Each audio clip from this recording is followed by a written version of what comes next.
ചെമ്പനീർ പൂവിന്റെ ഇനി വരാൻ പോകുന്ന ഒരു അടിപൊളി സൂപ്പർ അപ്കമിങ് എപ്പിസോഡ് റിവ്യൂ ആണ് പറയുന്നത്. അങ്ങനെ സച്ചി ഏതായാലും കൂട്ടുകാരോടൊപ്പം ചേർന്ന് കൊടുത്തിട്ട് വലിയൊരു ടാക്സി കമ്പനി തുടങ്ങാൻ തീരുമാനിക്കുന്നുണ്ട്.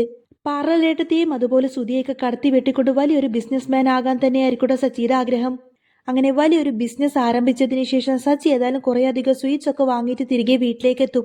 സച്ചി ആ സ്വീറ്റ്സ് ഒക്കെ നേരെ രേവതിയുടെ കയ്യിലേക്ക് കൊണ്ടുവന്ന് കൊടുത്തതിന് ശേഷം പറയുന്നുണ്ട്, രേവതി, നീ ഈ സ്വീറ്റ്സ് നമ്മുടെ വീട്ടിലെ എല്ലാവർക്കും കൊടുക്ക്.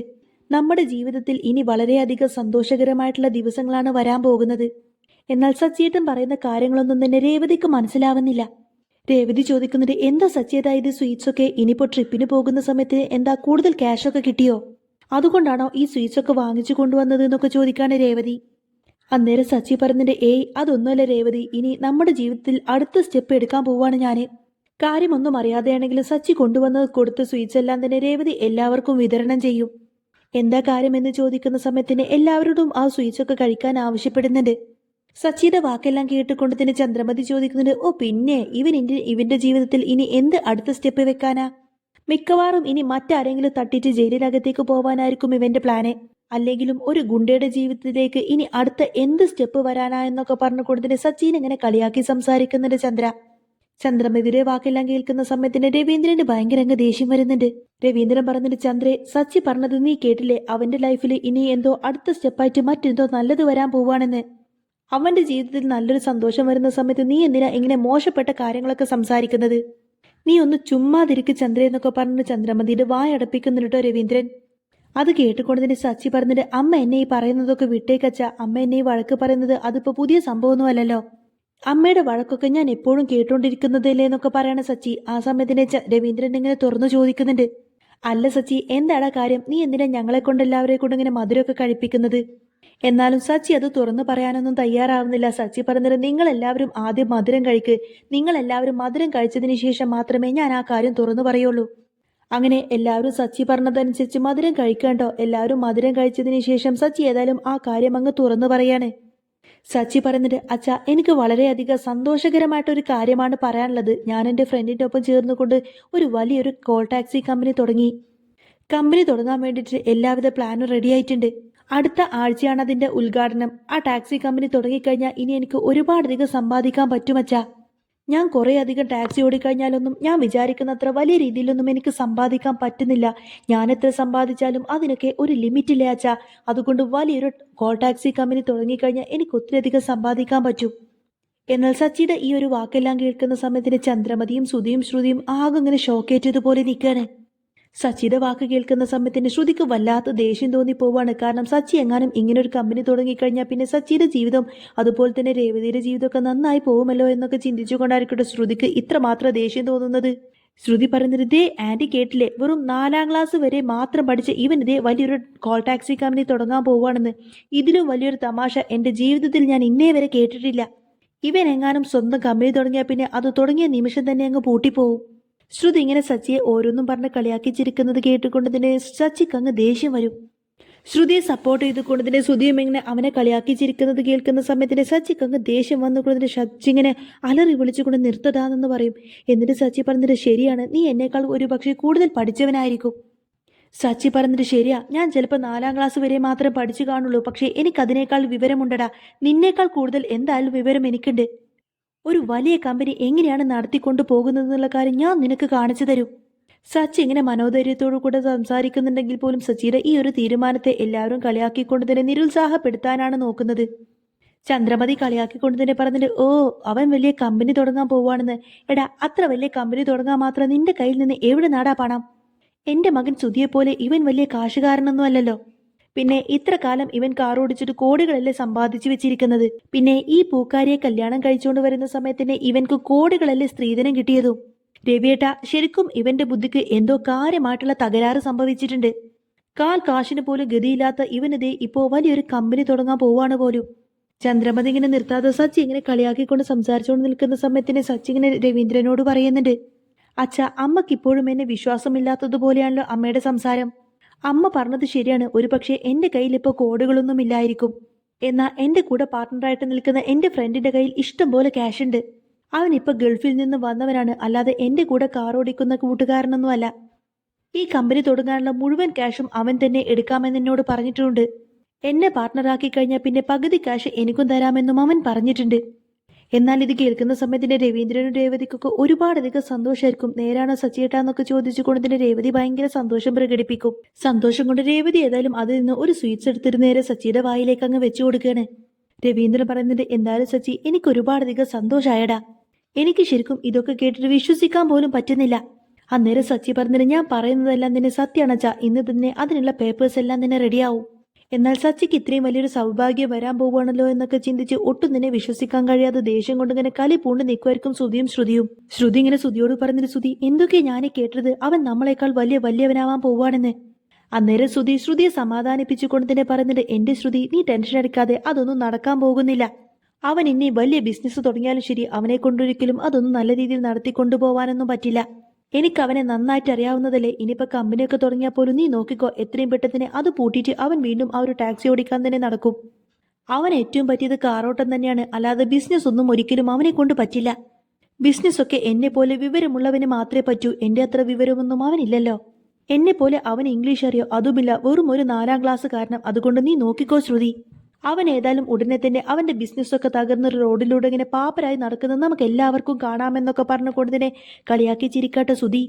സച്ചിയുടെ സംസാരമെല്ലാം കേട്ടുകൊണ്ടതിനെ ആകെ ഷോക്കേറ്റതുപോലെ നീക്കുമായിരിക്കട്ടെ ചന്ദ്രമതി. ആ സമയത്തിന്റെ രവീന്ദ്രനെ ചോദിക്കുന്നതിന്, എന്താണ് ചന്ദ്ര ഇപ്പൊ നിനക്കെന്താ ഒന്നും പറയാനില്ലേ? നിന്റെ 2ാമത്തെ മകനാണ് ഈ വലിയൊരു കമ്പനിയൊക്കെ തുടങ്ങാൻ പോകുന്നത്. എന്നിട്ടെന്താ നിനക്ക് അതിനെ പറ്റിയിട്ട് ഒന്നും ചോദിക്കാനും പറയാനുമില്ലേ എന്നൊക്കെ ചോദിക്കാണ് രവീന്ദ്രൻ. അന്നേരം ചന്ദ്രമതി പറയുന്നത്, ഞാൻ എന്ത് പറയാനാ രവിയേട്ടാ, കാര്യം ശരിയാണ്. അവൻ ഒരുപക്ഷെ എന്റെ മകനൊക്കെ ആയിരിക്കും. പക്ഷേ എന്റെ മക്കളിൽ ശ്രുതിയും ശ്രീകാന്തും മാത്രമേ ബുദ്ധിയുള്ളവനുള്ളൂ. അവർക്ക് മാത്രമേ കാര്യപ്രാപ്തിയുള്ളൂ. അവർ രണ്ടുപേരെയും മാത്രമേ ഞാൻ ഇത്ര കാലം പഠിപ്പിച്ചിട്ടുമുള്ളൂ. അതുകൊണ്ട് തന്നെ ഇവനെങ്ങാനും ഇനി വലിയ ബിസിനസ് തുടങ്ങിയാൽ തന്നെ എനിക്കതിൽ വലിയ പ്രതീക്ഷയൊന്നുമില്ല. ഇവൻ ഏതായാലും നന്നായിട്ട് കാർ ഓടിക്കാൻ അറിയാം. അത് തന്നെയാണ് ഇവന് പറ്റിയ ഏറ്റവും വലിയ ജോലിയും. അറിയാത്ത ഇവൻ ഏതായാലും കമ്പനി തുടങ്ങാതിരിക്കോ എന്ത് വേണമെങ്കിലും ചെയ്യട്ടെ. എന്നോട് ഏതായാലും അതിനെ പറ്റിയിട്ട് പറയണ്ട, എന്നെ ഏതായാലും അതിനൊന്നും ഉൾപ്പെടുത്തണ്ട എന്നൊക്കെ പറഞ്ഞുകൊണ്ട് തന്നെ ചന്ദ്രമതി സച്ചിനെ ഇങ്ങനെ കൊച്ചാക്കി സംസാരിക്കുന്നുണ്ട്.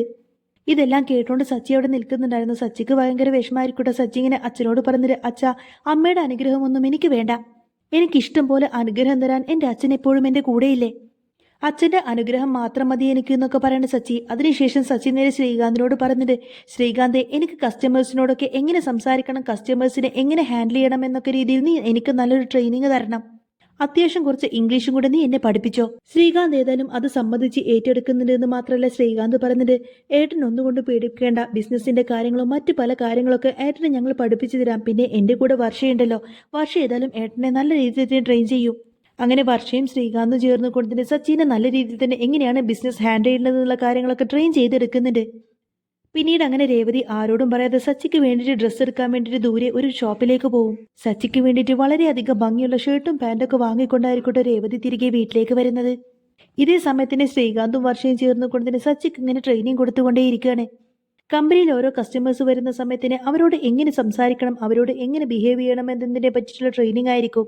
ഇതേ സമയത്തിന് സച്ചിക്കുള്ള ഡ്രസ്സ് വാങ്ങിച്ചുകൊണ്ട് രേവതി അങ്ങോട്ടേക്ക് വരുന്ന സമയത്തിന് സച്ചി ചോദിക്കുന്നുണ്ട്, രേവതി നീ എങ്ങോട്ടേക്ക് പോയിട്ട് വരികയാണെന്ന് ചോദിക്കും. നീ പൂ കൊണ്ടുപോയി കൊടുത്തിട്ട് വരികയാണോ എന്ന് ചോദിക്കുന്ന സമയത്തിന് രേവതി പറഞ്ഞിട്ട്, ഇല്ല സച്ചിയേട്ടാ, ഞാൻ ഇന്ന് പൂ കൊടുക്കാനൊന്നും പോയിട്ടില്ല. കാരണം ഇന്ന് എന്റെ ഭർത്താവ് പുതിയൊരു ബിസിനസ് സ്റ്റാർട്ട് ചെയ്യാൻ പോവല്ലേ. ഇന്നത്തോടെ എന്റെ ഭർത്താവ് വലിയൊരു ആളാവാൻ പോവല്ലേ. അദ്ദേഹത്തിന് എന്റെ വക നല്ലൊരു ഡ്രസ്സ് എടുക്കാൻ വേണ്ടി പോയതാണ് ഞാൻ എന്നൊക്കെ പറയും. സച്ചിയേട്ടന് വേണ്ടി ഞാൻ ഷർട്ടും പാൻറ്റൊക്കെ എടുത്ത് കൊണ്ടുവന്നിട്ടുണ്ട്. ദേ ഇതാണ് ഞാൻ എടുത്ത ഷർട്ട് എന്നൊക്കെ പറഞ്ഞുകൊണ്ട് തന്നെ അത് കാണിച്ചു കൊടുക്കും. എങ്ങനെയുണ്ട് ഞാൻ വാങ്ങിച്ച ഡ്രസ്സ് എന്നൊക്കെ ചോദിച്ചുകൊണ്ടായിരിക്കട്ടെ രേവതി ആ ഒരു ഡ്രസ്സെല്ലാം സച്ചിയുടെ കയ്യിലേക്ക് കൊടുക്കുന്നത്. അതും കണ്ടുകൊടുത്തിന് സച്ചി ചോദിക്കുന്നത്, എന്തിനാ രേവതി നീ എനിക്ക് വേണ്ടിയിട്ട് ഇത്രമാത്രം കാശൊക്കെ കളഞ്ഞത്? ഏതായാലും നീ വാങ്ങിച്ചതല്ലേ, ഞാനൊന്ന് ഇട്ട് നോക്കട്ടെ, സൈസൊക്കെ കറക്റ്റ് ആണെന്ന് ഇട്ട് നോക്കട്ടെ എന്നൊക്കെ പറഞ്ഞ് ആ ഒരു ഡ്രസ്സ് വാങ്ങിച്ചുകൊണ്ട് ഡ്രസ്സിംഗ് റൂമിലേക്ക് പോവാണ് സച്ചി. ഏതായാലും രേവതി വാങ്ങിച്ചുകൊണ്ട് വന്ന ആ ഒരു ഷർട്ടും പാൻറ്റൊക്കെ ഇട്ട് നോക്കുമ്പോൾ കറക്റ്റ് സൈസ് ആയിരിക്കട്ടോ. അതൊക്കെ ഇട്ടുകൊണ്ട് നേരെ അങ്ങോട്ടേക്ക് വരുന്നുണ്ട്. അതും കണ്ട് രേവതി പറഞ്ഞിട്ട്, ഇപ്പൊ ഏതായാലും സച്ചിയേട്ടനെ കാണാൻ നല്ല സ്റ്റൈലായിട്ടുണ്ട്, നല്ല ലുക്കായിട്ടുണ്ട്. എന്നാൽ ഇതും കേട്ടുകൊണ്ട് തന്നെ ശ്രുതി അങ്ങോട്ടേക്ക് വന്ന് പറഞ്ഞിട്ട്, ഏതായാലും എന്റെ ശ്രുതിയുടെ അത്രമാത്രം ലുക്കൊന്നും വരില്ല എന്ന് പറയും. എന്റെ ശ്രുതി ഏത് ഡ്രസ്സ് ഇട്ടാലും നല്ല സ്മാർട്ട് ആയിട്ടാണ്, നല്ല ബിസിനസ് മാൻ ആണെന്നൊരു ലുക്ക് ഉണ്ട്, അതുപോലെ തന്നെയാണ് തോന്നുക. പക്ഷേ ഇവൻ ഏത് ഡ്രസ്സ് ഇട്ടിട്ടും ഒരു കാര്യമില്ല, ഇവനെ കണ്ട എന്താണെങ്കിലും ഒരു കാർ ഡ്രൈവർ ആണെന്നേ തോന്നത്തുള്ളൂ എന്നൊക്കെ പറയാണ് ശ്രുതി. ഇങ്ങനെ സച്ചിയെ കളിയാക്കി ചിരിക്കുന്ന സമയത്തിന്റെ രേവതി ഏതായാലും അതിന് നല്ല ചുട്ട മറുപടി തന്നെ കൊടുക്കുന്നുണ്ട്. രേവതി പറഞ്ഞിട്ട് ആയിക്കോട്ടെ ശ്രുതി, നിന്റെ കണ്ണിലേതായാലും നിന്റെ ഭർത്താവ് തന്നെയായിരിക്കും സ്മാർട്ട്. എന്നാൽ എന്റെ കണ്ണിൽ എനിക്ക് എന്റെ സച്ചിയേട്ടൻ മാത്രമായിട്ടാണ് സ്മാർട്ടായിട്ട് തോന്നുന്നത്. എന്നിട്ട് എത്രയും പെട്ടെന്ന് തന്നെ സച്ചിയേട്ടനോട് അവിടെ നിന്നും ഇറങ്ങാൻ പറയുന്നുണ്ട് രേവതി. ഈ സമയത്തിന് സച്ചി കൂട്ടിന് വേണ്ടിയിട്ട് അങ്ങോട്ടേക്ക് ശ്രീകാന്തിനെ വിളിക്കുന്നുണ്ട്. സുധിയെയും വിളിക്കുന്നുണ്ട് കേട്ടോ സച്ചി. സുധി ഇപ്പൊ നല്ലൊരു ബിസിനസ് മാൻ ആണല്ലോ. എന്റെ ഭാഗത്തു നിന്ന് എന്തെങ്കിലും സംസാരിക്കാൻ വന്നാൽ നീ എന്നെ ഹെൽപ്പ് ചെയ്യണമെന്നൊക്കെ പറഞ്ഞുകൊണ്ടായിരിക്കും സച്ചി സുധിയെ വിളിക്കുന്നത്. എന്നാൽ സുധി ഒരിക്കലും അതിന് തയ്യാറാവുന്നില്ല. സുധി ചോദിക്കുന്നുണ്ട്, ഞാൻ എന്തിനാടാ നിന്റെ കൂടെ വരേണ്ടത്? നീ എന്തോ വലിയൊരു കമ്പനി തുടങ്ങാൻ പോവാണെന്നൊക്കെ പറയുന്നുണ്ട്. പക്ഷേ എനിക്കെന്തോ അതങ്ങ് വിശ്വാസമായിട്ടില്ല. പിന്നെ നീ ഒരിക്കലും എന്നെക്കാളൊന്നും വലുതാവാനൊന്നും പോകുന്നില്ലടാ. എനിക്കാണെങ്കിൽ എന്റെ കടയിൽ 100 കൂട്ടം ജോലികൾ ചെയ്തു തീർക്കാനുണ്ട്. പിന്നെ നിനക്ക് വേണ്ടിയിട്ട് ടൈം സ്പെൻഡ് ചെയ്യാനൊന്നും എന്നെ കിട്ടില്ല. അത്രയും പറഞ്ഞു കൊടുത്തിന് ശ്രുതി ഏതായാലും സുധിയെ കൂട്ടിക്കൊണ്ട് അവിടെ നിന്നങ്ങ് ഇറങ്ങിപ്പോവും. അതിനുശേഷം സച്ചി നേരെ ശ്രീകാന്തിനെ വിളിക്കാണ്. പിന്നീട് സച്ചി ശ്രീകാന്തിനെ വിളിക്കുന്ന സമയത്തിന് ശ്രീകാന്ത് ഏതായാലും വർഷയെ കൂട്ടിക്കൊണ്ടായിരിക്കട്ടെ സച്ചിയുടെ കൂടെ കമ്പനിയിലേക്ക് പോകുന്നത്. അങ്ങനെ സച്ചി ശ്രീകാന്തിനെ വർഷയും അതുപോലെ തന്നെ രേവതിയൊക്കെ കൂട്ടിക്കൊണ്ടായിരിക്കട്ടെ കമ്പനിയിലേക്ക് പോകുന്നത്. സച്ചി ഏതായാലും ആ ഒരു കമ്പനി തുടങ്ങിയതിനു ശേഷം നല്ല രീതിയിൽ തന്നെ റൺ ചെയ്ത് മുന്നോട്ട് കൊണ്ടുപോകുന്നതും. ഒരു മാസം കമ്പനി നല്ല രീതിയിൽ തന്നെ റൺ ചെയ്തിട്ട് നല്ല ലാഭം ഉണ്ടാക്കിയിട്ട് എല്ലാവർക്കും ഡ്രസ്സൊക്കെ വാങ്ങിച്ചുകൊണ്ടായിരിക്കട്ടെ സച്ചി തിരികെ വീട്ടിലേക്ക് വരുന്നത്.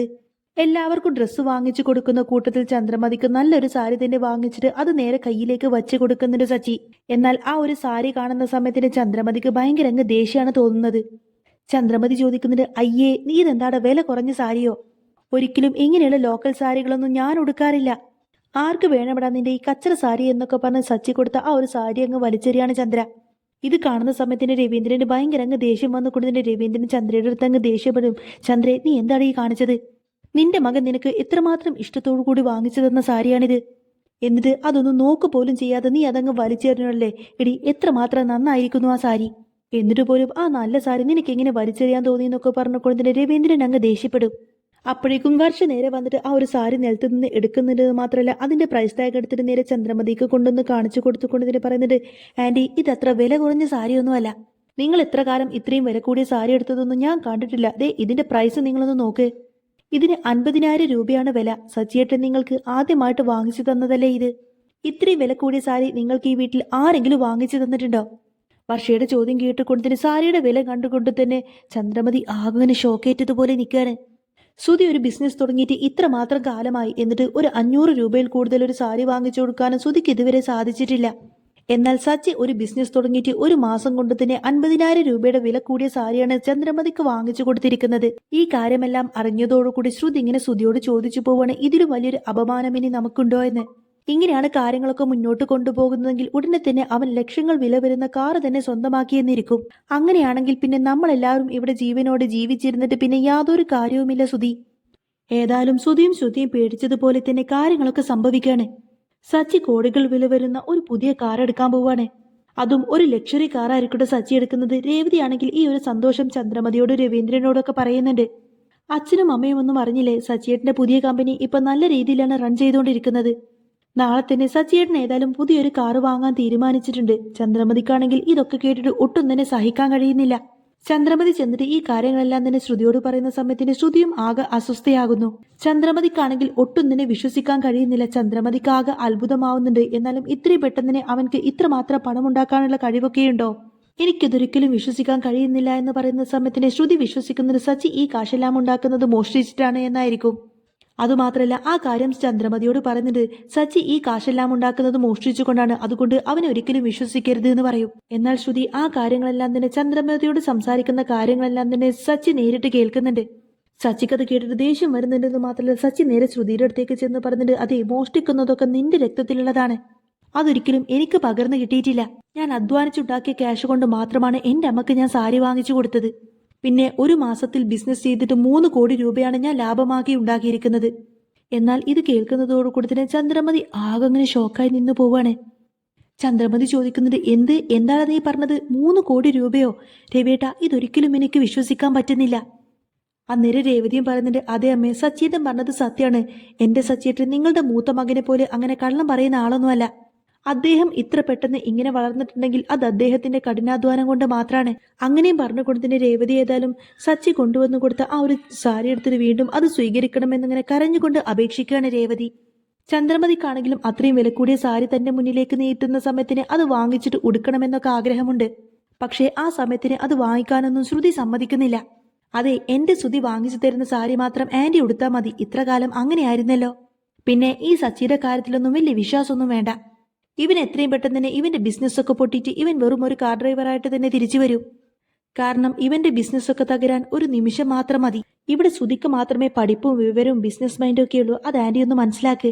ശ്രുതി ഓരോ കാര്യങ്ങളൊക്കെ പറഞ്ഞ് ചന്ദ്രമതിനെ ഇങ്ങനെ ബ്രെയിൻ വാഷ് ചെയ്യുന്നുണ്ടെങ്കിൽ പോലും സച്ചിയാണ് ശരിയെന്ന കാര്യം ചന്ദ്രമതിക്ക് തോന്നിപ്പോകുന്നുണ്ട്. ചന്ദ്രമതി നേരെ രേവതിയുടെ അടുത്തേക്ക് ചെന്നുകൊണ്ടതിനെ ആ ഒരു സാരി വാങ്ങിച്ചു കൊടുത്തിനെ പറയുന്നുണ്ട്, രേവതി ഈ സാരി കൊള്ളാം. ഞാൻ ഇത്ര കാലം സച്ചിയോട് നിന്നോടൊക്കെ ചെയ്തതൊക്കെ തെറ്റായി പോയി. ഏതായാലും ഇവൻ എന്റെ മകനായി പോയില്ലേ. ഇവൻ എനിക്ക് വേണ്ടിയിട്ട് ഇത്രമാത്രം വില കൂടിയ സാരി വാങ്ങിച്ചത് അത് വെറുതെ കളയണ്ട. അതുകൊണ്ട് നീ സാരി ഇങ്ങ് തന്നേക്കുമോളെ, ഞാൻ ഉടുത്തേക്കാമെന്നൊക്കെ പറഞ്ഞുകൊണ്ടായിരിക്കും ചന്ദ്രമതി അത് വാങ്ങിക്കുന്നത്. ചന്ദ്രമതിയുടെ ആ ഒരു പ്രവൃത്തിയോട് കൂടി തന്നെ ശ്രുതിയും ശ്രുതിയും ആകെ ചമ്മി പോവാണ്. ഏതായാലും സച്ചിയുടെ ബിസിനസ് പിന്നീട് അങ്ങോട്ടേക്ക് വച്ചടി കയറ്റം മാത്രമായിരിക്കും. സച്ചി ഒരു കോടീശ്വരനായതുകൊണ്ട്, സച്ചി ഒരു പണക്കാരനായതുകൊണ്ട് തന്നെ പിന്നീട് അങ്ങോട്ടേക്ക് ചന്ദ്രമതിക്ക് സച്ചി എന്ന് വെച്ചാൽ ജീവന്റെ ജീവനായിരിക്കും. ശ്രുതിയേക്കാൾ ശ്രീകാന്തിനേക്കാൾ കൂടുതൽ കഴിവ് സച്ചിക്ക് തന്നെയാണെന്നുള്ള കാര്യം ചന്ദ്രമതി പിന്നീട് വിശ്വസിക്കും. ഇത്ര കാലമായിട്ട് തന്റെ ഭർത്താവ് പോലും ഇത്ര വിലകൂടിയ സമ്മാനങ്ങളൊന്നും തനിക്ക് നൽകിയിട്ടില്ല. അതുകൊണ്ട് സച്ചിയുടെ കയ്യിൽ നിന്ന് ആദ്യം തന്നെ ഇത്രമാത്രം വിലപിടിപ്പുള്ള സമ്മാനങ്ങൾ കിട്ടിയതുകൊണ്ട് ഇനിയും സച്ചിയുടെ കയ്യിൽ നിന്ന് കൂടുതൽ വിലപിടിപ്പുള്ള സമ്മാനങ്ങൾ കിട്ടുമെന്നൊക്കെ ചിന്തിച്ചുകൊണ്ട് ചന്ദ്രമതി ഭയങ്കര സന്തോഷത്തിലായിരിക്കും. സച്ചിയെ ഇനി മുതൽ നല്ല രീതിയിൽ തന്നെ നോക്കിക്കഴിഞ്ഞാൽ അവൻ ഏതായാലും തന്നെ സ്നേഹിക്കുമെന്നും തന്നെ നല്ല രീതിയിൽ തന്നെ നോക്കുമെന്നും അവന്റെ ബാങ്ക് അക്കൗണ്ടിൽ ഇഷ്ടംപോലെ കോടികൾ സ്വത്തുണ്ടെന്നുള്ള കാര്യമൊക്കെ ചന്ദ്രമതി മനസ്സിലാക്കുന്നുണ്ട്. പിന്നീട് അങ്ങനെ സച്ചിയുടെ വാല്യൂ മനസ്സിലാക്കിയതിനു ശേഷം ചന്ദ്രമതി ശ്രുതിയോടും സച്ചിയോടും നല്ല രീതിയിൽ തന്നെ അടുത്ത് ഇടപഴകാനൊക്കെ അവരോട് ആവശ്യപ്പെടുന്നുണ്ട്. എന്നാൽ അത് കേൾക്കുന്ന സമയത്തിന് ശ്രുതിക്ക് ഭയങ്കര ദേഷ്യം വരാണ്. പണത്തിന് വേണ്ടിയിട്ട് ചന്ദ്രമതി എന്തും തന്നെ ചെയ്യുമെന്ന കാര്യമൊക്കെ ശ്രുതിക്ക് മനസ്സിലാവും. ഇത്ര കാലം സച്ചിയോട് വെറുപ്പ് മാത്രമായിരുന്ന ചന്ദ്രമതി പെട്ടെന്ന് മനം മാറിയിട്ട് സച്ചിയോട് ഭയങ്കര സ്നേഹം പ്രകടിപ്പിക്കുന്നത് കാണുന്ന സമയത്തിന് ശരിക്കും അതൊരു അത്ഭുതമായി തോന്നിപ്പോവാണ്ട് ശ്രുതിക്കും. സച്ചിക്ക് ഒരുപാടധികം പണം വന്നു ചേർന്നപ്പോഴേക്കും ചന്ദ്രമതിയുടെ സ്വഭാവം പോലും മാറിയെന്ന കാര്യം ശ്രുതി ഇങ്ങനെ ശ്രുതിയോട് പറയുന്നുണ്ട്. സച്ചിക്ക് ഇപ്പൊ ചന്ദ്രമതിയുടെ മനസ്സിൽ ഒരുപാടധികം സ്ഥാനം കിട്ടിയിരിക്കുന്നു. അതുകൊണ്ട് തന്നെ ശ്രുതിയുടെ വാല്യൂ ഈ വീട്ടിൽ ഇല്ലാതായി കാണുമെന്നൊക്കെ കാര്യം ശ്രുതി ഇങ്ങനെ ശ്രുതിയെ ഓർമ്മിപ്പിക്കുന്നുണ്ട്. സച്ചിയുടെ ബിസിനസ് എത്രയും പെട്ടെന്ന് തന്നെ തകരണം, അല്ലെങ്കിൽ നമ്മൾ അത് തകർത്ത് കളയണം.